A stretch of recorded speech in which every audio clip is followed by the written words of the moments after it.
Bonjour à tous et bienvenue à vous au grand rendez-vous Europe 1 CNews Les Échos. Bonjour Michel Onfray. Bonjour. Et merci de votre présence, philosophe, auteur prolifique avec notamment Patience dans les ruines aux éditions Bouquins. C'est votre grand rendez-vous ce dimanche. Au programme de cette émission, la liberté d'expression et plus précisément la liberté de la presse dans le débat médiatique et politique. Nous allons en parler d'autant que 2 propositions de loi ont été déposées. Et est-ce que la récente décision du Conseil d'État met à mal cette liberté ?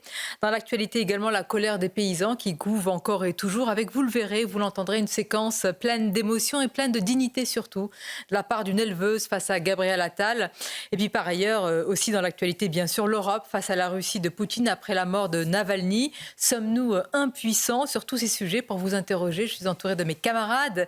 Nicolas Barré des Échos, bonjour à vous Nicolas. Bonjour Sonia. Et Mathieu Bocoté, bonjour Mathieu. Bonjour. Cette semaine, donc, Michel Onfray, le Conseil d'État a demandé à l'Arcom, qui est le régulateur des médias, de renforcer son contrôle sur CNews en partant d'une requête de Reporters sans frontières exigeant le pluralisme au-delà des seuls invités politiques. Vous ne vous êtes pas encore exprimé sur cette décision, sur ce précédent. Comment réagissez-vous ? Moi, je ne suis pas très étonné parce que ça fait quand même un petit moment que ça couvre tout ça. C'est-à-dire là, ça devient enfin visible. Ça devient un peu visible, je dirais, grâce à CNews aussi. C'est-à-dire que, comme vous concentrez un peu toutes les agressivités du pouvoir, on voit comment ce pouvoir fonctionne depuis des années. Si vous permettez que je parle de moi 2 secondes, moi je suis interdit de service public depuis 6 ans. Ça ne gêne pas ces gens-là de nous parler de la pluralité. Quand on voit sur le fronton de Radio France, France Culture, l'esprit d'ouverture, on rêve. Leur esprit est un esprit de fermeture. Ils ont un cerveau wokiste et c'est vraiment... qui pense comme nous est le bienvenu, qui ne pense pas comme nous est à exclure. Est à exclure et à stigmatiser. C'est-à-dire à salir, à détruire. On nous fait porter, ça a été mon cas, on nous fait porter des uniformes nazis, miliciens, etc., fascistes. On est traité de Marcel Déat, ça a été le cas. Moi, j'ai été présenté comme un nazi, comme un Français qui a porté l'uniforme nazi sur le front russe. Ça n'a gêné personne. Que Bernard-Henri Lévy le dise, que Jean-François Kahn dans Le Point, que Jean-François Kahn le dise dans Marianne, que Jacques Julliard le dise également dans Marianne, ça n'a gêné personne. Cette façon d'utiliser sans cesse la Shoah aussi, cette façon assez singulière d'imaginer que on pourrait utiliser la Shoah n'importe comment et traiter tout le monde de Goebbels, d'Adolf Hitler, récupérer en permanence la Shoah, récupérer en permanence Oradour-sur-Glane pour salir ceux qui ne pensent pas comme eux. Et donc, je sais que ça fonctionne comme ça. Sur le service public, on peut être interdit de parole. Et ce sont ces gens-là qui nous parlent de liberté d'expression. Je rappelle que quand je faisais mon cours à l'Université populaire de Caen, que j'ai fait un cours sur Freud, il y a des gens qui se sont manifestés, qui ont fait une pétition à France Culture pour interdire la diffusion de mon cours, mais c'était formidable l'intitulé. Ils interdisaient mon cours au nom de la liberté d'expression. C'était quand même assez formidable, c'était très orwellien d'imaginer qu'au nom de la liberté d'expression, on pouvait interdire l'exercice de la liberté d'expression. Je voudrais d'ailleurs saluer Olivier Poivre d'Arvor, qui à l'époque était le patron de France Culture et qui a refusé cette invitation qui était faite par un certain nombre de personnes, notamment Mme Rodinesco et d'autres. Je me rappelle le sénateur Jean-Pierre Suard, dont on a parlé récemment pour des histoires pas terribles, dans le Canard enchaîné, qui lui est intervenu auprès du président de région pour faire supprimer la subvention qui permettait à l'Université populaire d'exister. Donc, je me dénigrement, oui, à votre rencontre, ostracisation. Bien sûr, monsieur Gérard Miller, dont on parle aussi récemment, et pour de mauvaises raisons, qui lui aussi m'a sali au moment où mon Freud est paru, parce qu'effectivement, je disais... Quelle était la théorie de Freud sur l'argent ? C'est lui qui la théorise, cette question de l'argent liquide, de l'efficacité de la cure si vous payez seulement en argent liquide, etc. Je rapprochais Freud de l'argent, j'étais donc un antisémite. Et Le Monde et Libération reprenaient cette ancienne en disant « Regardez, Michel Onfray est antisémite ». Vous avez dit orwellien, Michel Onfray. Je voudrais préciser, pour en revenir précisément au Conseil d'État, qu'il exige de l'Arcom, par exemple, une nouvelle interprétation de la loi de 1986 sur le pluralisme. Est-ce que ça s'apparente de votre point de vue, parce qu'on a beaucoup entendu ce mot, le fichage des invités hors politique, chroniqueurs, voire journalistes. Et vous-même, dans ce cas-là, comment vous étiquetez aujourd'hui ? Non mais bien sûr, j'ai entendu que sur votre chaîne, notamment Philippe de Villiers, a fait savoir que ça renvoyait à la question des fiches au moment de l'affaire Dreyfus, il a raison. Mais je pèse mes mots, ça renvoie aussi à une époque où il existait des triangles pour signifier qui étaient les gens, les triangles rouges pour les politiques. Faites une comparaison avec cette période-là ? Écoutez, je suis désolé, mais quand on vous dit, on va vous assigner à ce que vous êtes homosexuel, triangle rose, politique, triangle rouge. Je ne parle pas de l'étoile juive, je veux épargner mes amis juifs et les amis juifs sur ce sujet. Mais le violet aussi, si je me souviens bien, pour la question des témoins de Jéhovah, plus le vert pour les droits communs, etc. Alors faudrait-il pour que ce soit franchement clair, que nous arrivions en arborant un triangle en disant ce monsieur est de quoi? Et de la France insoumise, et de... Mais est-ce qu'il n'y a pas un côté, une forme de paradoxe, c'est-à-dire l'arbitraire au nom de l'État de droit? C'est-à-dire au nom de l'État de droit, dans les faits, on vous assigne une identité politique ou idéologique, est-ce qu'il sera possible alors de la contester, d'avoir une forme d'appel si vous ne vous reconnaissez pas dans le fichage qu'on vous assignera? Donc j'imagine, on vous colle une étiquette, vous la contestez. Quelle est la suite? Ah ben il faut demander à ces gens-là. Mais moi je souhaiterais que si vraiment leur théorie fonctionne pour CNews, ça puisse fonctionner partout. Et qu'on puisse à ce moment-là faire ça sur toutes les chaînes, sur toutes les radios, et qu'on puisse pour le coup savoir qui travaille à France Culture, qui travaille à France Inter, enfin ce que sont les positions politiques de ces gens-là. C'est faisable, Michel Onfray, par exemple? Bien sûr que non, sauf à avoir une société totalitaire dans laquelle, je vous le dis, ce serait très visible, parce qu'en fait, ça peut vous choquer que je parle de ce triangle, parce qu'effectivement, on se dit, quand même, c'est choquant, je rappelle quand même que ces triangles, ils existeraient sur des fiches.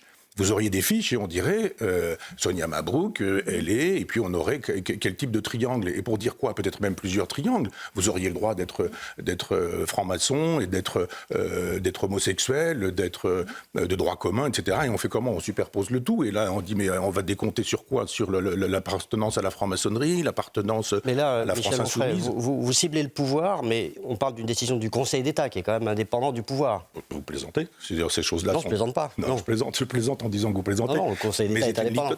C'est une institution mais non, judiciaire. bien sûr que non, ce ne sont pas des institutions indépendantes. On ne choisit pas ces gens-là par hasard. Eux aussi ont des triangles. Et donc on sait très bien quand vous allez... ce monde-là défend à peu près le même monde. On le sait très bien qu'aujourd'hui, quand on vous fait savoir qu'il y a un cercle de la raison, vous avez le droit d'être de droite ou de gauche pourvu que vous soyez dans le cercle de la raison. C'est quoi le cercle de raison? C'est défendre Maastricht. Le tabou, c'est ça. Il ne faut pas toucher à l'Europe de Maastricht. Donc à ce moment-là, vous avez le droit d'être de droite, d'être de gauche, il n'y a aucun problème. Ça s'appelle être macronien, ça s'appelle être hollandiste ou hollandais, ça s'appelle être sarkozyste. Enfin, je rappelle quand même qu'avec ce système qui verrouille le pouvoir et qui fait de telle sorte que le peuple n'existe pas ou n'existe plus ou soit méprisable, depuis 1983 que Mitterrand a fait ce fameux virage de la rigueur et qu'il s'est converti à l'Europe parce qu'il a laissé tomber le socialisme, nous avons la même couleur politique au pouvoir. On fait semblant d'imaginer que Sarkozy et Hollande, c'est pas du tout la même chose, d'imaginer que, je sais pas, Macron et Fillon, c'est pas la même chose, mais ils sont tous dans la même logique de défendre cette Europe-là en disant la souveraineté française, la souveraineté nationale, c'est fini. La souveraineté, elle est à Bruxelles. Alors, une question sur le système de fichage, je me permets d'y revenir parce que ça me semble assez important. François Jost, l'auteur du rapport à l'origine de cette démarche, disait sur Sud Radio cette semaine, il dit « Comment savoir si quelqu'un est de gauche, de droite, d'extrême gauche, d'extrême droite ?» Eh bien, c'est pas compliqué. Ouais. Si le monde le dit, alors nous le saurons. Bah voilà. Qu'est-ce que ça vous avez lu ce rapport, le rapport Jost? J'ai pas lu ce monsieur, sur qu'à Dieu ne plaise, je veux dire, j'ai autre chose à faire que de lire ce genre de sottise. Mais je veux dire que cette phrase suffit. Ce personnage qui nous dit « Mais moi, j'ouvre le monde et le monde dit la vérité ». J'ai connu, moi, dans ma ville, dans ma sous-préfecture d'Argentan pendant des années, des gens qui lisaient Le Monde des livres et qui, le lendemain, étaient très savants après avoir lu Le Monde des livres parce que c'était un catéchisme. Ça, c'était un bon livre, ça, c'était un mauvais livre, ça, c'était un livre ou un film dont on pouvait parler, ça, c'était une table qu'on pouvait pratiquer, pour aller dans ce restaurant, etc. Et tous ces gens qui ont besoin d'ouvrir le monde pour savoir quoi penser, ou d'ouvrir Libération, ou d'ouvrir l'humanité, en se disant « Je ne sais pas ce que je pense, mais je vais le savoir dans 3 minutes, laissez-moi le temps de finir la lecture de mon journal. » Et on sait très bien comment fonctionne le monde. On sait bien comment fonctionne l'AFP, qui ne sont pas des agences autonomes et indépendantes. Ces gens-là sont nommés parce que le pouvoir les nomme, parce qu'ils verrouillent partout. Je voudrais vous faire écouter la réaction à présent, puisque vous parlez des journalistes. Robert Ménard, qui était l'un des pères fondateurs, Michel Onfray, de Reporters sans frontières, qui a interpellé l'actuel responsable, le secrétaire général de RSF, Christophe Deloire, qui est aussi le délégué général des États généraux de l'information. Écoutez-les. Christophe, je suis atterré. Je te le dis. Quand on a créé Reporters sans frontières, c'était exactement pour ne pas avoir cette attitude-là. Je me contrefous de savoir si je suis d'accord ou pas d'accord avec ce qui se passe à l'antenne de CNews. Tu devrais être le premier à te réjouir qu'un certain nombre de points de vue qui n'étaient jamais entendus sur des médias et des télévisions en France le sont grâce à CNews. C'est ça ton boulot. Ton boulot, c'est pas de quoi? Tu es l'arbitre des élégances maintenant? Tu vas nous dire ce qui convient de faire ou de ne pas faire? Mais enfin, on s'en contrefout de ça. Comment vous décryptez aujourd'hui aussi le rôle de RSF? C'est parti quand même d'une volonté de RSF, puis ensuite le Conseil d'État a réagi. Moi, j'aime bien les gens qui font de la sémiotique des images, vous savez, qui nous expliquent ce que l'image dit. Vous pouvez dire une chose, mais l'image dit autre chose. Vous savez, ce type, il est habillé comme un militaire. Vous avez vu la veste kaki. Ou un baroudeur. Bon, Journaliste baroudeur. il Enfin, je manque pense plus que qu'il les est- épaulettes qu'on aimerait savoir Bon, je sais pas, mais- s'il est un officier supérieur du régime et du pouvoir. Mais je crois que ce monsieur m'a contacté il y a quelque temps pour me demander d'intervenir dans ces fameuses assises qui consiste à dire aux enfants dans les écoles comment on doit comprendre la presse. Et c'était normalement Le Monde et Libération qui étaient censés expliquer comment on doit lire la presse. C'est formidable. C'est-à-dire c'est une espèce de tautologie. On se Vous mord avez la été queue. invité à... Alors, je lui ai fait savoir que j'étais quand même interdit de service public depuis des années, que ça me paraissait quand même très étonnant. C'est perdu un petit Ce peu serait dans les intéressant que méandres. vous y participiez, Michel Onfray. Voilà donc Mais une vous voix rigolez, on ne dissonante. participe pas à ce genre de choses. Et vous servez de prétexte. Vous arrivez dans un endroit comme ça et on dirait, je parle au conditionnel, parce qu'il n'est pas question que j'y aille. D'ailleurs, il ne devait pas savoir trop qui j'étais pour m'inviter. Ou on a dû lui dire vas-y pour celui-ci. Mais non, on ne va pas dans des endroits comme ça. C'est le pâté d'alouette. Vous êtes le prétexte. Vous avez 99% des gens qui pensent la même chose. 1% qui va vous permettre de dire regardez, on a invité des gens qu'on a C'est ce qui est reproché à CNews, par exemple. Oui, mais sauf que c'est pas pensable parce qu'il suffit juste de chronométrer. Il y a juste des gens, moi je regarde régulièrement votre chaîne, le regretté Gérard Leclerc était un homme de gauche, il y a Paul Melun qui est un bon copain et qui est un homme de gauche, il y a un certain nombre de personnes Olivier qui sont... d'Artigol et d'autres, on ne va Olivier pas citer, d'Artigol, parce que là, nous rentrerions aussi dans la même logique, vous avez Eh bien raison. voilà, alors après on dit, sont des faire-valoir. Non, le faire-valoir, c'est celui qui est là minoritaire. Simplement, quand vous êtes en permanence et qu'il y a des plateaux où en permanence vous avez un certain nombre d'individus qui peuvent s'exprimer, y compris des gens de gauche, on se dit, ça s'appelle le pluralisme. Comment faire autrement? Je veux dire, sur France Inter, il n'y a pas ça. Quand on leur a fait savoir un peu beaucoup, ils ont invité qui? Ils ont invité Natacha Polony et ils ont dit esprit de contradiction, je ne sais quoi, enfin en toute subjectivité. En toute subjectivité. L'émission était en toute subjectivité. Mais ça devrait être le slogan de France Inter, en toute subjectivité. Ça devrait être le slogan de France Culture, qui ne devrait pas être l'esprit d'ouverture, mais en toute subjectivité. Juste une seconde, je reviens sur ce que vous disiez précédemment sur Le Monde. Vous pouvez être en désaccord complet avec ce qu'écrit Le Monde ou d'autres médias, mais vous ne pouvez pas contester que ce soit des rédactions indépendantes. Vous dites qu'ils ne sont pas indépendants. Mais bien sûr que Ou les l'AFP, rédactions ne etc. sont pas indépendantes. On dira Français le sont général pas de Gaulle, indépendants. quel fasciste était le général de Gaulle. Mais au moins, c'était clair avec le général de Gaulle. Vous aviez une ligne, on obéissait à la ligne. Là, vous n'avez plus besoin d'un policier derrière chaque journaliste. Il y a un policier dans la tête de chaque journaliste. C'est dans le cerveau de chaque journaliste que vous avez un policier. Et on ne peut pas sonder les cœurs, les reins et le cerveau de chaque journaliste dans ce cas-là. Mais il n'y a pas besoin de les sonder, il suffit de savoir où ils travaillent. Et c'est pas très compliqué. Ce n'est pas un peu caricatural, Non, Michel Onfray. lisez le journal et vous allez voir qu'effectivement, on n'attend pas autre chose que ce qu'on voit dans le journal. Dans Libération, il y a eu, C'est par pas parce exemple, qu'ils pensent différemment de vous qu'ils sont forcément non indépendants. Enfin, je ne comprends pas la logique. Les Ils sont journaux qui vous indépendants. interdisent déjà. Ils ont parfaitement le droit d'exprimer ce qu'ils Oui, qu'ils mais par expriment. exemple, j'imagine que... il y a un philosophe qui s'appelle Paul Preciado qui a fait sa transition sexuelle et qui a écrit un manifeste contrasexuel dans Libération, ça a été publié, où il fait l'éloge de la scatologie, de la scatophagie, je dirais, et de la zoophilie. C'est-à-dire qu'il faudrait manger ses excréments ou les excréments de son chéri et puis avoir des relations sexuelles avec des vaches, veaux, etc. Et donc, c'est publié dans Libération. Vous pensez que ça pourrait être publié dans le Figaro? Je pense pas. Je ne pense pas. C'est-à-dire qu'il y a des contenus. Le Figaro n'a jamais défendu la pédophilie, par exemple. Le Monde a défendu la pédophilie. Libération a défendu la pédophilie en 1977. Ce sont des propos qui peuvent aussi être, qui peuvent vous valoir peut-être. Mais c'est très est-ce que vous facile les à voir. Moi, j'ai assumez, pas Michel Onfray, parce le- qu'ils peuvent aussi Moi, valoir une j'ai plainte. pas- dans j'ai ce pas la cas-là. mémoire des Je suis chiffres, mais contrainte c'est- de le préciser. Non, mais d'accord, j'ai pas la mémoire des chiffres, mais je peux donner à qui voudra la date, le jour, la date et l'année, le titre de ce manifeste, dans lequel il s'agissait de stigmatiser le sperme blanc, et dans lequel un certain nombre de pratiques sexuelles nous étaient proposées en alternative à l'hétérosexualité blanche. Il y avait dans ces alternatives de la coprophagie et de la zoophilie. Moi, j'y peux rien, c'est écrit. Alors, je veux bien qu'on aille au tribunal, je ferai voir le journal en disant « Expliquez-moi que ça n'a pas été Liberté publié. d'expression. Oui, non, mais je dis simple. Dans ce cas-là. Je dis liberté de le dire, mais liberté aussi pour d'autres, dont moi, de faire savoir que Bien. si ça doit être l'horizon indépassable de Libération, si c'est ça la ligne éditoriale de Libération, alors faisons-le savoir. Mais disons-le clairement, moi je ne suis pas gêné par le fait de dire qu'il y a dans un journal ce qui s'y trouve. On va continuer à en parler, justement, ce qui s'y trouve, la liberté, et plus largement aussi la liberté de contester. On va parler des paysans, la colère agricole qui couve encore. Vous, le fils d'un ouvrier agricole. Évidemment, vous allez être certainement très touché par la séquence que nous allons voir, pleine de dignité dans un instant. À tout de suite. Notre invité, le philosophe Michel Onfray, a beaucoup de sujets à vous soumettre. Michel Onfray, mais tout d'abord, poursuivons notre débat sur la liberté d'expression, d'ailleurs liberté dans le débat public, médiatique, politique. Il y a quelques jours, dans le Figaro, Bruno Retailleau a rappelé qu'il n'y avait pas un pays en Europe qui demandait ainsi aux régulateurs de lui fournir la liste des éditorialistes et des chroniqueurs. Ça restera, a-t-il dit, comme un précédent en France. Mais imaginons que cela puisse se produire. Quelle serait alors la norme de référence? Est-ce qu'on peut imaginer qu'il puisse y avoir une norme de référence à laquelle se fier, justement, que ce soit une sorte d'étalon Oui, dans la presse et dans les médias? Tous les supports dans lesquels je suis interdit. C'est-à-dire, il suffirait d'écouter France Culture, France Inter, il suffirait d'écouter France Info, il suffirait de lire Le Monde, Libération, l'Obs, et puis on saurait à peu près effectivement ce qu'il faut penser, ce qui est assez terrible. Mais que vous reproche-t-il? Pardonnez-moi. Que vous reproche-t-il? Ça, je ne sais pas. Est-ce qu'il ne voit plus en vous un homme de gauche? Oui, d'extrême droite, évidemment, bien sûr. Puis le fait que vous m'invitiez, ça aggrave mon cas. Mais quiconque ne pense pas comme eux est de droite, et quiconque est de droite est d'extrême droite, et quiconque est d'extrême droite est vichiste, pétiniste, nauséabond, etc.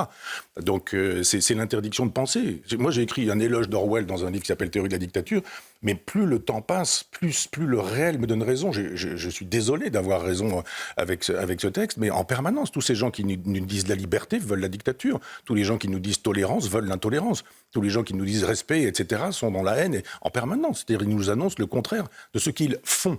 Moi, je ne juge les gens que sur ce qu'ils font. Je vous donne un exemple précis. Certains ont dit, en parlant des CNews et plus largement, que ça pouvait aggraver les fractures du pays. C'est aussi ce que certains vous reprochent. Par exemple, en parlant, vous avez évoqué une fois une guerre civile à bas bruit. On vous a reproché cette expression. Est-ce que vous estimez que ce sont les paroles qui aggravent les fractures, ou que les fractures étant déjà béantes, il ne faudrait pas en parler? Oui, il ne faut pas en parler. C'est-à-dire il faut absolument que le pouvoir puisse n'entendre qu'une seule voix, comme avec la Corée communiste, où on dirait « mais c'est formidable ». On paraît avec la Corée communiste, Michel Onfray. Mais quand, la censure existe, cette idée dès que quelqu'un ne pense pas comme vous, l'idée de le fasciser, de l'extrême droitiser, comme vous dites, fort justement, l'idée de faire référence en permanence à Vichy, à Pétain, c'est pas moi. L'idée que j'aurais porté l'uniforme nazi, enfin ce genre de choses, ce sont ces gens-là qui nous disent ça. Alors évidemment, on n'assassine pas comme en Russie, mais simplement, on a une façon allégorique de pratiquer. On ne parle plus, ou quand on parle, on salit, on invective en permanence. Et puis, on a des gens qui font très bien. Vous savez, il y a des gens qui sont payés au quotidien pour remettre sur les réseaux sociaux des saloperies concernant les individus, pour les pourrir. La France Insoumise fait ça très bien. Chez les macroniens, on le fait aussi très bien. Et puis, vous avez 10 personnes qui sont capables de donner l'impression qu'il y a 50 000 personnes. C'est pas le débat? Fut-il parfois un peu bas? Le débat sur les réseaux sociaux, non. Mais ça, sur les réseaux sociaux, vous avez toutes les tendances. Alors là, pour le coup, c'est tout le monde s'exprime, si. Oui, tout le monde s'exprime, mais vous avez aussi la possibilité. Non, mais vous avez aussi la possibilité de fabriquer des vues. Vous avez des usines à clics qui vous permettent de laisser croire, par exemple, que vous avez plein de gens qui ont dit quelque chose. C'est faux. Simplement, vous avez obtenu que des gens, d'ailleurs, la plupart du temps, du Maghreb ou d'Afrique ou d'Asie, sont payés à faire de telle sorte que vous fassiez monter des contenus en premier plan. Et vous avez ça dans tous les sens. C'est pas spécialement. Vous avez ça dans tous les sens. C'est pas spécialement le pouvoir, comme vous dites. Si, parce que si vous avez le pouvoir, vous avez l'argent. Si vous avez l'argent, vous avez les moyens de payer des gens qui ne permettent pas à la liberté d'expression, à la liberté d'exister sur les réseaux. Parce que si vous pouvez tout dire sur les réseaux, mais que vous êtes en 3 millième position, on vous entendra pas, on vous écoutera pas. Vous aurez une page ou deux, les premières. Et qu'est-ce qui fait que vous êtes dans les premières pages de ce que vous allez cliquer? Pourquoi est-ce que quand vous cliquez, vous avez cette page-là et pas une autre? Parce qu'effectivement, ces informations-là, elles ont été triées pour qu'elles soient ici présentes. Et les dernières, elles sont ailleurs. Donc il y a une prétendue liberté d'expression. Vous dites, j'envoie, je suis absolument la liberté totale. Vous dites simplement que quand c'est envoyé, cette information, elle est traitée pour arriver en première page ou en 10 millième page. En 10 millième page, votre information ou pas d'information, c'est la même chose. Mais Michel Onfray, alors je vous pose la question, en fait, je vous demande de faire preuve d'imagination administrative. Vous allez voir ce que je veux dire par là. C'est difficile. Alors, le système de classification utilisé pour nommer le pluralisme. Il y a des gens qui vont dire gauche, droite, centre, mais certaines personnes contestent le clivage gauche-droite. D'autres vont dire souverainiste, européiste, ainsi de suite. Mais certains vont dire ma position est plus complexe que celle-là. Donc, est-ce que vous imaginez concrètement de quelle manière pourrait se construire ce pluralisme administratif autoritaire fixé par des autorités étatiques? Ce qui est sidérant, c'est que ces gens qui défendent les positions des constructionnistes, du genre il n'y a pas de vérité, il y a que des perspectives, une phrase faussement attribuée à Nietzsche, puisque c'est dans les fragments posthumes, ça peut être de n'importe qui, et c'est pas attesté qu'il soit question de Nietzsche. Ces gens qui nous disent il n'y a pas de vérité, nous disent il y a une vérité. Ces gens qui nous disent tous les concepts sont fluides, nous disent ah mais c'est pas fluide du tout, droite et gauche. Mais moi j'aimerais qu'on nous fasse savoir. Moi je suis resté de gauche. C'est pour ça que je passe pour quelqu'un d'extrême droite. C'est-à-dire ma gauche, c'est celle des peuples, des petits peuples, des ouvriers, des paysans, des pays. D'extrême droite parce que vous restez de gauche, proche du peuple. Mais regardez ce qu'ils ont en commun, tous ces gens-là. C'est la détestation des petites gens. Ces petites gens qu'on entend chez vous. chez Pascal Praud éventuellement le matin, vous avez quoi? Vous avez les gens qui se sont pris une tabassée là, par des individus. La créolisation malheureuse, je dirais. Cette créolisation malheureuse, elle existe. On nous parle de la mondialisation heureuse, mais la créolisation malheureuse... On nous dit que ce sont des faits divers exagérément amplifiés dont on ne devrait pas parler. Il n'y a pas de faits divers. Tous ces gens qui nous disent que tout est politique n'acceptent pas que les faits divers soient politiques. C'est sidérant. Ils vous disent que ce qui se passe dans l'assiette, c'est politique. Ah, mais vous mangez du bœuf, l'écologie vous dira que vous êtes dans un écocide. Donc ce que vous mangez, c'est politique. Mais là, ce ne serait pas politique. Bien sûr que si, tout ça est politique, à l'évidence. Et on entend des paysans raconter ce qu'ils ont sur la patate, et ils nous expliquent d'un seul coup, ils nous expliquent Maastricht en 3 phrases. Ils nous disent, mais moi, je produis des poulets avec des contraintes qui sont terribles, et vous m'envoyez 2 millions de poulets qui ont été congelés, qui ont 2 ans de congélation, et ces poulets ont été fabriqués en Ukraine, dans un pays qui n'est pas européen, ont été fabriqués indépendamment des règles, indépendamment des lois, indépendamment des contraintes, de sorte que la concurrence n'est pas libre et non faussée. La concurrence, elle n'existe pas. Et donc les paysans, ils disent, ah ben, nous, on crève de ça. Et puis continuez avec ça, avec la viande, continuez avec le blé, continuez avec le grain, continuez avec tout ce qui fait que les paysans sont... Où est-ce que vous les entendez? Monsieur Jost, justement, a fait savoir que si on les entend à CNews, c'est bien la preuve que CNews est une chaîne d'extrême droite. Vous vous rendez compte? On écoute le petit peuple. Des gens qui sont couturés, balafrés, qui ont été tabassés, d'un seul coup, on les voit avec le visage tuméfié. Où est-ce qu'on les voit? On les voit chez vous. Il n'y a pas de une qui soit faite à Libération avec le visage tuméfié de quelqu'un qui, l'autre jour, j'ai vu ça, un basketteur qui s'est fait ravager la figure, détruire complètement. Il est allé au tribunal, on lui a mis, je crois, 6 mois de prison avec sursis, et puis on lui a fait savoir qu'on lui ferait une fleur. C'est quand même formidable. Des magistrats font des fleurs. À qui et pourquoi? Pourquoi les magistrats sont fleuristes? Et on aimerait savoir dans quelles circonstances, dans quelle occasion. Il n'y a pas une de Libération. Et vous pensez, au-delà pour ne pas évoquer les médias, qu'il y a une caricature d'une certaine France à vous entendre, qu'on voudrait voir ringardiser, moquer, rabaisser? Bien sûr, ce que Raffarin appelait la France d'en bas. Cette France d'en bas, il ne faut pas l'écouter. Mais pourquoi certains auraient le monopole de l'invité et pas d'autres? Mais parce que vous aura pas échappé qu'on méprise le peuple. Quand on est maastrichtien, on fait savoir que le peuple peut errer, qu'il peut se tromper, qu'il peut mal voter, qu'il faut éclairer le peuple. Que si on commence à demander aux paysans ce qu'ils pensent de la paysannerie, où va-t-on? Demander aux techniciens, demander aux gens qui à Bruxelles savent ce qu'est la paysannerie. D'ailleurs, ce que personne ne dit non plus, c'est que Bruxelles a en tête la destruction programmée de la paysannerie. Mais personne ne le dit. C'est un sujet qui vous tient à cœur? Oui, pour industrialiser l'agroalimentaire, pour faire de telle sorte qu'on fabrique de la viande de synthèse. On y vient tout de suite, on va marquer une pause. Et je note que vous parlez de paysannerie, de paysans, et pas forcément d'agriculteurs, sans doute parce qu'il y a le mot paysage. Paganus. Paysan, ça vient du latin paganus, le païen, c'est-à-dire c'est celui qui célébrait la terre et les divinités de la terre, parce qu'il y avait la fécondité, parce qu'il y avait la nature qui, elle, est fasciste, évidemment. Et effectivement, moi, j'aime le beau mot de paysan, et pas d'exploitant agricole. Alors, parlons de la colère des paysans dans quelques instants. Absolument, avec plaisir. Et merci à vous. Nous suivrons en direct ce dimanche sur CNews, sur Europe 1, avec notre partenaire, bien sûr, Les Échos. Nous tenions, Michel Onfray et vous aussi, à parler de la crise agricole, comme elle est appelée. Elle couve encore la colère des paysans. Elle reste vive, tout comme leur émotion. Et on voudrait vous soumettre cet extrait d'une discussion entre une éleveuse et le Premier ministre. Alors, nous sommes à moins de 2 semaines de l'ouverture du fameux salon de l'agriculture. Et Gabriel Attal est allé visiter ce jeudi une exploitation bovine au sud de la Marne. On craque, on n'en peut plus, lui a confié cette femme au bord des larmes. C'est dur. Il faut nous écouter. Je sais, je suis là pour ça. C'est plus possible, on ne peut plus travailler comme ça. On est la 4e génération. J'ai repris à mon papa. On a arrêté le lait parce que c'était plus possible. Donc j'ai commencé à me diversifier en achetant 7 vaches limousines. Ouais. Là aujourd'hui, on arrive sur un cheptel avec 35 mères. Aujourd'hui, vous avez 105 bêtes sous le hangar. Et c'est très dur, c'est très compliqué. Financièrement, on en est là. Il faut trouver une solution. Nous, les petites exploitations, on craque et on a besoin de vous, que vous nous entendiez et on a besoin d'aide. Je suis là pour ça. D'abord, merci pour votre franchise. C'est pas simple avec tout le monde autour. Je sais que c'est dur, c'est aussi sur le terrain, en étant en contact avec vous, qu'on identifiera les bonnes solutions. On a commencé à prendre des mesures, je vais y revenir tout à l'heure. Ouais. Et on va y arriver. Bien, je pense qu'on s'accordera tous avec nos téléspectateurs et auditeurs pour dire qu'il y a une très grande dignité chez cette femme. Vous l'avez dit tout à l'heure, Michel Onfray, vous êtes fils d'ouvrier agricole. Vous savez ce que c'est que le sens du travail et que ce travail-là en particulier? Que vous inspire ce que nous avons vu? Je trouve que c'est très obscène de la part de M. Attal. Il est qui ce garçon? C'est le chargé de communication du gouvernement. Tous les jours, il est parti quelque part. Comment il fait pour travailler? Il y a quelque temps, moi je fais mon marché tous les dimanches matin à Caen, sauf aujourd'hui. Et je découvre qu'il est sur le marché de Caen. Je me suis dit, je vais rien manger aujourd'hui, mais je ne vais pas rencontrer ce monsieur ou me retrouver sur cette foule-là. Alors il est en permanence, il communique. Il est là, et avec la même technique. J'écoute, j'opine du chef, j'acquiesce, je mets la main, je tripote, je suis là, je vais m'occuper de vous, pas de problème, on ne va pas vous oublier, on est là. Vous lui reprochez d'aller voir les gens? Pardon? Vous lui reprochez d'aller au contact des gens? Oui, c'est mais pas... Pourquoi? Mais parce que ce n'est pas le métier d'un Premier ministre. Le métier du Premier ministre, c'est de travailler, c'est de faire de telle sorte que c'est aussi d'aller voir les Français, d'aller voir les C'est devenu ça. Oui, c'est devenu ça. Oui. C'est devenu ça, mais ça a toujours été. Non, bien sûr que non. J'imaginez bien. D'abord, on ne va pas comparer ce qui est incomparable. Vous avez les réseaux sociaux, vous avez les chaînes d'infos continues. On n'est plus dans le même monde. Ceci dit, il faut que la parole soit rare.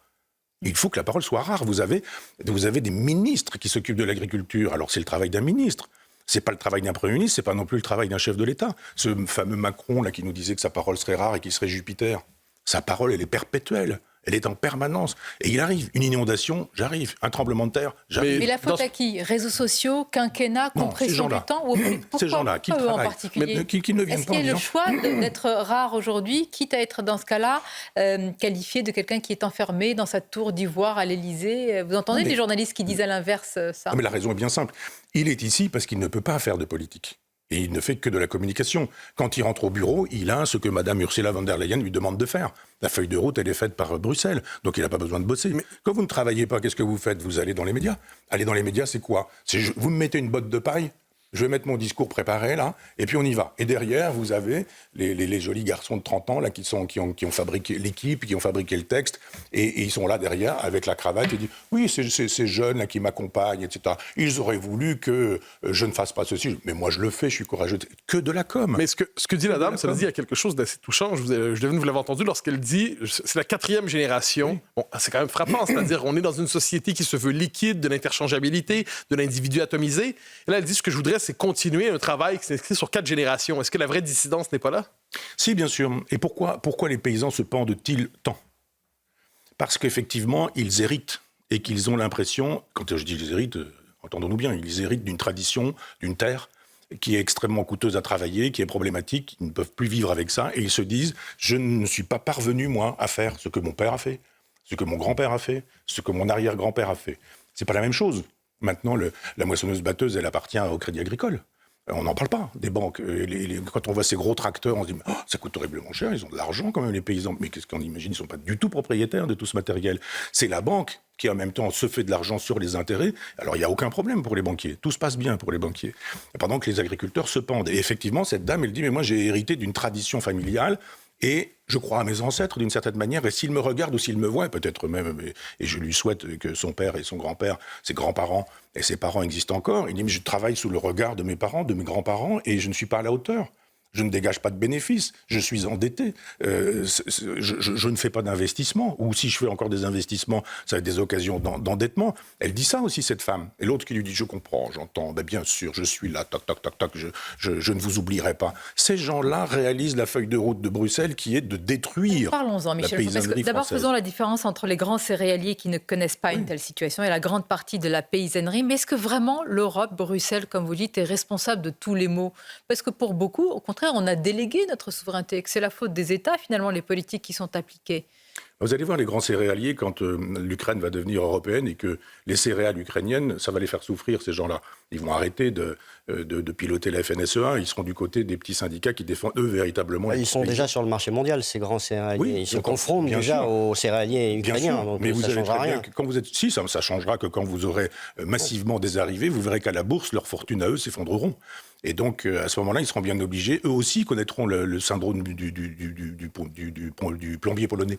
Ils auront leur plombier polonais. Ce sera le céréalier ukrainien. Et ce céréalier ukrainien, il les mettra à genoux. Et là, ils comprendront.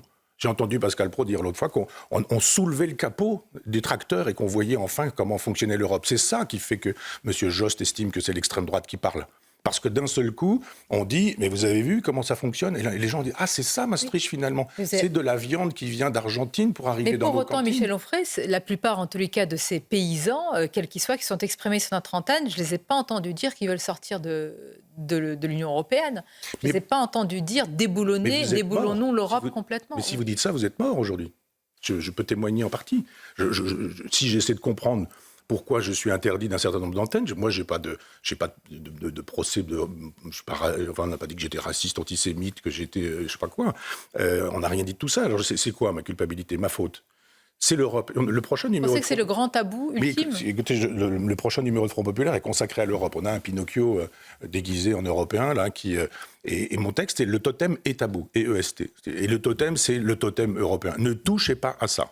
Ne touchez pas à l'Europe. Vous pouvez tout dire, vous pouvez tout faire. Il n'y a aucun problème. Et on vous laissera tout dire et tout faire si vous touchez à ça. Parce que les gens qui nous disent « mais l'Europe, elle est quand même plutôt pas mal », etc. Ouais, vous donnez 10, vous récupérez 4. Mais qu'est-ce que ça veut dire ne pas toucher à l'Europe? C'est-à-dire ne pas critiquer l'Europe telle qu'elle est? Non. L'Europe, la construction européenne, la prochaine étape, la fédéralisation de l'Europe. Qu'est-ce que ça veut dire ne pas critiquer l'Europe? Alors votre question est importante parce que de fait, la perfidie de ces gens-là, c'est de laisser croire qu'il n'y a qu'une Europe, c'est la leur. Et quiconque n'est pas pour leur Europe, c'est-à-dire libérale, est contre l'Europe. Si vous êtes contre l'Europe, vous êtes nationaliste. Si vous êtes nationaliste, vous êtes pour la guerre. Tout ça est un gloubi-boulga généralisé. Moi, je ne connais personne qui soit contre l'Europe. J'en connais pas un qui me dise « je ne veux pas d'Europe ». Je connais des gens qui veulent une Europe écologique, connais des gens qui veulent une Europe fédérale, je connais des gens qui veulent une Europe des nations, c'est mon cas. Je connais des gens qui veulent une Europe indexée sur la Russie, d'autres qui veulent une Europe indexée sur le monde anglo-saxon, etc. Il y a diversité d'options en matière d'Europe. Pas du tout. Les Maastrichtiens vous disent « il n'y en a qu'une ». Europe, et c'est la nôtre, et c'est la bonne. Après, on nous dit, le nationalisme, c'est la guerre. Je regrette, mais quand il s'agit d'Israël, c'est pas la guerre. Enfin, c'est pas le bon exemple tout de suite, et je soutiens Israël dans ce qu'ils sont en train de faire, mais par exemple, l'Ukraine. L'Ukraine, c'est le nationalisme, et c'est pas la guerre, c'est l'impérialisme qui est la guerre. Comme Mitterrand, qui s'y connaissait en matière de collaboration, nous dit que le nationalisme, c'est la guerre, qu'est-ce qu'il nous dit ? Et il nous dit quelque chose qui est totalement faux d'un point de vue historique. La Première Guerre mondiale ne s'est pas faite entre les nations, elle s'est faite entre les empires. C'est pas la France et l'Allemagne avec la question de l'Alsace-Lorraine. Ce sont les empires. L'Empire allemand, enfin l'Empire austro-hongrois, etc. Enfin, et l'Empire ottoman, enfin tous ces empires qui se défont. Le nationalisme est une réponse à la guerre qui, elle, suppose l'internationalisme. Où sont les internationalismes aujourd'hui? Alors, à l'inverse, la Chine, ceux qui... l'Iran, voilà, la Russie Turquie.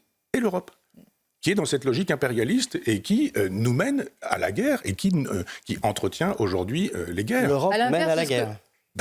Qu'est-ce qu'on est en train de faire en Ukraine? L'Ukraine ne fait pas partie de l'Europe. Pourquoi est-ce qu'on a choisi cette guerre? Il y a à peu près 200 guerres sur la planète. Pourquoi est-ce qu'on ne les fait pas? C'est l'Europe qui a choisi cette guerre, tout de même. Non, mais elle a choisi de faire... Vous avez raison. Vous avez raison. Alors, je reprécise, elle a choisi d'accompagner cette guerre. C'est-à-dire, vous fournissez des armes et vous dites « Ah, mais on n'est pas du tout des co-belligérants ». Vous avez quelqu'un qui est en train de se faire tabasser, vous avez un type qui arrive et qui dit « je te passe un couteau ». Mais moi, j'ai rien fait. Et vous voulez quoi? Qu'on les laisse se faire tabasser? Mais moi, je pense que je suis souverainiste, c'est-à-dire que je pense qu'on devrait arrêter d'aller faire la loi sur la totalité des pays de la planète. C'est un peu normal que les autres pays de la planète disent mais Michel, vous occupez de nous. Vous aviez dit ça sur certains pays du Proche-Orient. Là, on est quand même on est sur le sol européen. Mais c'est quoi le sol européen? L'Ukraine fait partie quand même, certains disent, et c'est d'une communauté, si je puis dire, de valeurs que nous partageons. Vous voyez qu'il y a 2 Europes au moins. Ouais. Et l'Europe de Maastricht ne coïncide pas forcément avec l'Europe géographique. Moi, je suis pour gaulliste. Si vous voulez un mot et si vous voulez l'étiquette, mon triangle, ce sera ça. Votre badge du jour. On ne le demandera pas dans cette émission. Gaulliste de gauche, si vous voulez. Vraiment, eh bien, il y a un moment... j'ai perdu ce que j'ai entendu. Oui, il y a un moment donné où le général de Gaulle voulait une Europe de l'Atlantique à l'Oural. L'Oural, ça supposait quoi?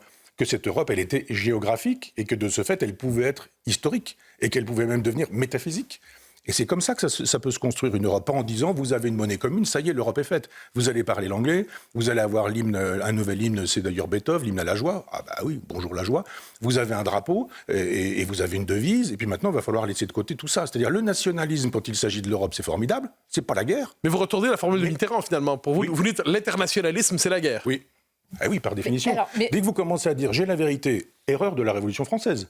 Je rappelle que tous ces gens de gauche qui sont contre le colonialisme, et ils ont bien raison, oublient que le colonialisme est une idée de gauche. C'est une idée universaliste des Jacobins. Les Jacobins nous disent, regardez Anacharsis Clotes par exemple, qui est l'inventeur de l'universalisme pendant la Révolution française, il nous dit on est tellement géniaux qu'il faut absolument que ça marche partout. Notre idéologie. Moi, je suis allé dans des pays, je suis allé en Guyane, je suis allé au pôle Nord, enfin en terre de Baffin, je suis allé dans des endroits où je me suis dit, non, il y a des spécificités des pays, des peuples, des cultures et des nations. Le défenseur de l'Europe des nations, dans ce cas-là, comment il réagit à l'événement, à la déflagration de la mort d'Alexeï Navalny dans une prison en Sibérie? L'indignation, vous l'avez vu, a été mondiale. Il incarnait le combat pour la liberté. L'Europe dit qu'elle ne laissera pas faire. Que peut-elle faire? Oui, c'est comme Macron qui dira Je ne laissais rien passer, il a déjà laissé passer, il n'est pas allé à la manifestation contre l'antisémitisme, donc il a déjà laissé passer. Là, on ne laissera rien faire, c'est-à-dire on ne laissera rien faire, on fera quoi? Rien. Bien sûr qu'on ne fera rien. Je dis que la Russie est impérialiste et que je ne suis pas impérialiste. Je dis que la Russie est fasciste au vrai sens du terme, qu'elle assassine ses opposants. Oui, c'est un fascisme, un rouge-brun. Là, pour le coup, on en a un rouge-brun, un vrai.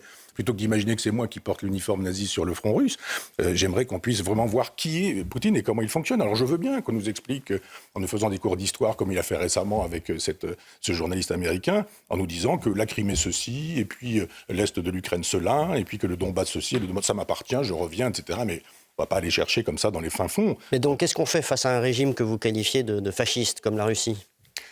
Alors il faut penser en là, termes... vous avez l'air de dire l'Europe, il faut penser on en termes de longue durée. on fait rien. Donc, Non, c'est en termes de longue durée, c'est-à-dire pas la passion, pas l'émotion, pas la réaction immédiate en disant je m'improvise kremlinologue en disant voilà. Moi je pense simplement que si on pense sur les longues durées, à une époque, Poutine avait sollicité l'Europe pour adhérer à l'Europe, à une autre Europe. On a refusé. Mais c'était un autre Poutine. Hein.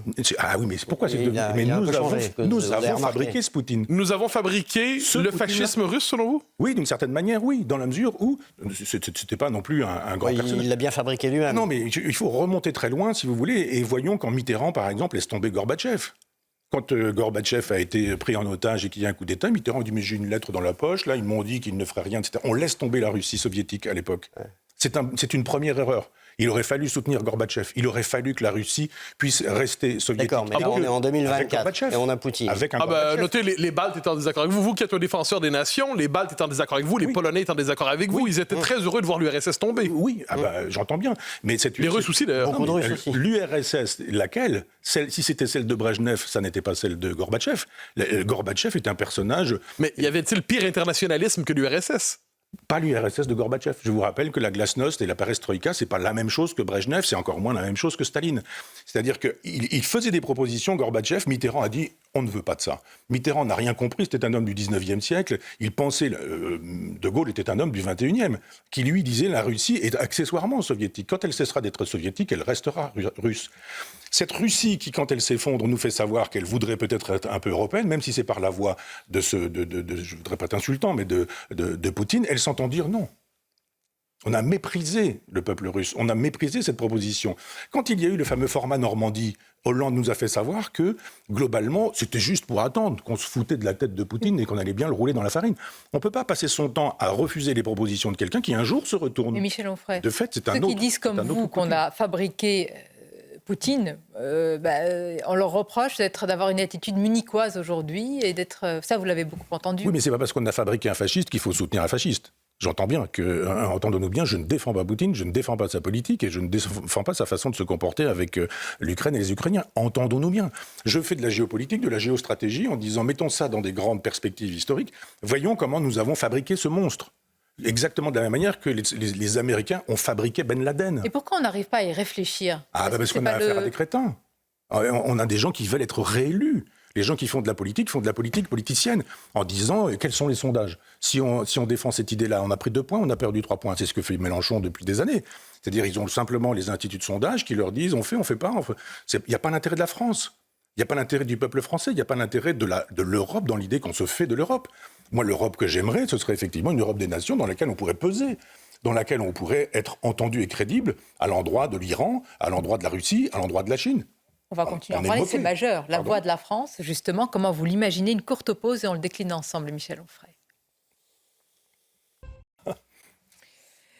La suite de l'émission avec vous, Michel Onfray. Et puis cette image, je vais la décrire à nos amis auditeurs d'Europe 1. À Nice, c'est une banderole qui a été déployée brièvement, je le précise, accrochée sur la tour Belanda. C'était ce samedi avec les mots « Israël, assassin » qui sont inscrits avec les symboles de l'idéologie nazie, SS. Alors cette banderole a fini par être rapidement enlevée. Bon. J'allais dire, que vous inspire-t-elle dans cet océan d'actes antisémites en Europe? Le texte est d'Evie Plenel, non? Je ne sais pas. Et quand Evie Plenel publie un livre qui s'appelle pour les musulmans et qui nous fait savoir que les musulmans aujourd'hui, ce sont les juifs entre les deux guerres. On s'est dit, mais où sont les lois anti-musulmanes ? Les musulmans n'ont pas le droit d'être aujourd'hui médecins, avocats, notaires, journalistes. Oui, pas la France, mais là, nous parlons... Non. Eh bien oui, mais là, c'est exactement la même chose. Là, c'est pour Gaza. Hein, oui, j'entends bien. Et il s'agit de nous expliquer que, effectivement, ceux qui mènent cette guerre sur la bande de Gaza sont des nazis, qui infligent aux musulmans ce que les nazis affligeaient aux juifs pendant cette période de l'entre-deux-guerres et de la Deuxième Guerre mondiale. C'est obscène d'avoir laissé croire que les musulmans qui subissent un certain nombre de choses, j'ai rien contre cette idée-là, mais ne subissent pas des lois raciales de la part des Français. Il n'y a pas encore, que je sache, et je ne le souhaite évidemment pas, mais c'est pourquoi il faut raison garder, des rafles, des envois dans des camps de concentration avec des fours crématoires et la possibilité de détruire physiquement les musulmans. Il faut être sérieux, il faut conserver à la Shoah sa spécificité. Donc cette façon, et cette on ne joue pas inversion du avec récit, le nazisme. mais j'allais dire en Israël. On ne joue pas avec le nazisme, mais ça fait des années que je le dis. Moi, Gaza, je dis, on ne peut pas se servir de la Shoah et d'Oradour-sur-Glane pour être réélu quand on sait qu'on est élu au premier tour, comme c'était le cas d'Emmanuel Macron. On ne peut pas. Ça veut dire que si Oradour-sur-Glane, c'est Marine Le Pen, alors c'est pas si grave que ça. Ça veut dire que si, quand on va au musée du mémorial de la Shoah, si Marine Le Pen, c'est la Shoah, alors la Shoah, c'est pas si grave que ça. Ces gens veulent nous faire croire que cette femme est fasciste et nazie et appelle à la destruction physique des musulmans. Et en même temps, on dit, regardez, ah bon, alors si la Shoah, c'est si peu de choses, si Oradour, c'est si peu de choses, si la solution finale, c'est si peu de choses, à ce moment-là, effectivement, on peut dire, on utilise le sigle SS et on estime qu'Israël, qui répond à l'attaque qui lui a été infligée... Est-ce qu'elle répond de manière toujours aussi légitime ? Ah oui, mais vous ne pouvez pas déclarer... Ça, c'est la vraie question. Mais vous ne pouvez pas déclarer la guerre à quelqu'un, puis après dire « Ah, mais vous nous répondez trop fort ». On déclenche une guerre, et bien quand on déclenche cette guerre est faite, et on ne peut pas demander à celui qui nous fait la guerre de dire « Ce serait bien qu'il fasse une pause ». Quel que soit le bilan, quelles que soient les conséquences... Une guerre, c'est ça. Une guerre, c'est ça. C'est-à-dire que, moi, je veux bien qu'on disserte sur des grandes idées, mais je veux dire que la guerre, elle existe depuis que les hommes sont hommes. Moi, je ne crois pas à cette idée qu'elle se serait apparue au moment de la civilisation, etc. Depuis qu'il y a, chez les animaux, on est des animaux de territoire, et nous sommes dans des logiques de guerre. Il ne faut pas toucher à la guerre de manière aussi légère. C'est surtout Michel Onfray, c'est un État, Israël, contre une organisation terroriste, le Hamas. Et donc, les Palestiniens, vous dites que, de toute façon, c'est ainsi, qu'il n'y a pas d'autre choix ? Alors les Palestiniens, c'est pas les gens du Hamas. Oui, ils ne sont pas les gens du Hezbollah. C'est pas exactement la même chose. Moi, je soutiens le peuple de Gaza. Je ne soutiens pas dans le peuple de Gaza ceux qui se réclament de l'idéologie du Hamas et du Hezbollah. Je suis allé dans des territoires occupés. Je suis allé en Israël, etc. Et j'ai vu cette espèce de jérémiade permanente de la part des Palestiniens qui nous disent on n'a rien, on peut pas acheter des violons pour que nos petites filles puissent apprendre à jouer du violon, etc., etc. On est miséreux, on n'a pas de crayon, on n'a pas de cahier. Là, il y a une vraie famine sur place. Et l'Europe a donné beaucoup d'argent. Oui, mais qui sont allés dans les mauvaises poches. Attendez, voilà. Est-ce la faute du peuple ? Juste pour aller au bout, je veux dire que quand l'Europe a donné de l'argent à M. Arafat et que M. Arafat en a fait une affaire personnelle, je ne parle pas de Mahmoud Abbas, je pense que c'est à peu près la même chose. Quand cet argent a été détourné et qu'on a fabriqué des oligarques palestiniens aussi, qui ont instrumentalisé la cause palestinienne, quand ces gens-là, avec cet argent-là, ont fabriqué une économie de guerre, c'est-à-dire que quand Israël s'est retiré de la bande de Gaza, qu'ont fait les Palestiniens du Hamas ? Ils ont fait une économie de guerre. Cet argent n'est pas allé au petit peuple gazaoui. Cet argent, il est allé pour fabriquer les infrastructures qui ont rendu possible le 7 octobre. La responsabilité du Hamas est évidente. Mais ma question est, la guerre légitime jusqu'où ? À un moment donné, où quand vous déclarez la guerre, il ne faut pas demander, quand vous l'avez déclarée, que la guerre doive se passer comme ceci. C'est ce que dit la France. Mais ce n'est pas au Hamas de décider de ce que doit faire Israël. Mais je comprends. Selon vous, finalement, les Gazaouis sont d'abord victimes du Hamas plutôt que d'Israël ? Ça, c'est sûr. Ça, je le pense. Je pense que si on avait vraiment encore que, je veux dire, quand vous avez des années de propagande, je rappelle que quand Hitler arrive au pouvoir en 1933, il commence une propagande avec les enfants à l'école, c'est un peu le cas dans nos démocraties libérales, et que quand vous démarrez en 1933, quel âge ont ceux qui sont sur le front en 1939 ? Ils ont été fabriqués par l'idéologie nazie. On leur a expliqué la race supérieure, les Aryens, la haine des Juifs et toutes ces sottises. Et puis à un moment donné, on fait quoi ? Quand on a une économie de guerre et qu'on a fabriqué des avions, des bombes, quand on a fabriqué des armes, etc., il faut bien qu'on s'en serve. On a fabriqué des autoroutes, pourquoi faire ? Pour permettre aux armements de se déplacer et puis d'aller sur le front de l'Est, sur le front de l'Ouest. Là, c'est une organisation terroriste. Mais pour l'État d'Israël, Dans ce cas-là, Oui. est-ce que vous dites que... On lui a déclaré la guerre à l'État d'Israël et l'Israël répond. Ça n'est pas à ceux qui ont déclaré la guerre de dire que cette guerre devrait se mener comme ceci ou comme cela. C'est pas au Hamas de dire aux Israéliens c'est trop fort, il faudrait pas, vous devriez ceci, vous devriez cela, etc. Si effectivement vous avez des gens, non pas les Palestiniens, mais des gens qui au Hamas ont décidé que leur objectif c'était la destruction de l'État d'Israël. Qu'est-ce que vous voulez faire avec des gens qui vous disent non, mon objectif c'est la fin de votre existence. Michel Onfray, vous êtes plus en cohérence avec ce que disent les Européens et en contradiction avec ce que dit une autre partie de la planète, le Sud global et d'autres pays. Est-ce que vous vous inquiétez aujourd'hui d'une rupture avec une autre partie de la planète qui ne voit pas du tout les choses de la même manière ? Oui, mais si nous étions européens vraiment, si l'Europe pesait vraiment, elle aurait la possibilité de faire entendre sa voix.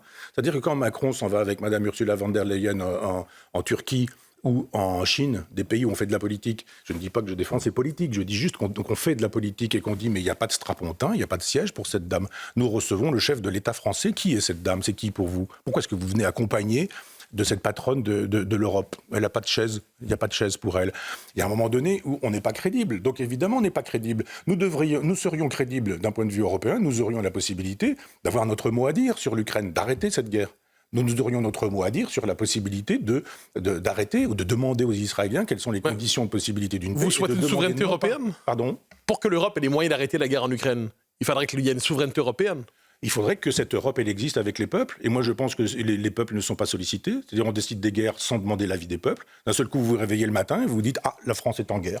On a décidé de prendre position dans le conflit, mais j'aimerais bien... On a fait la même chose avec l'Irak, on a même fait la même chose avec la Libye. D'un seul coup, les Français se réveillent au petit matin, ils écoutent les infos, ils disent « Tiens, le chef de l'État a décidé pour moi ».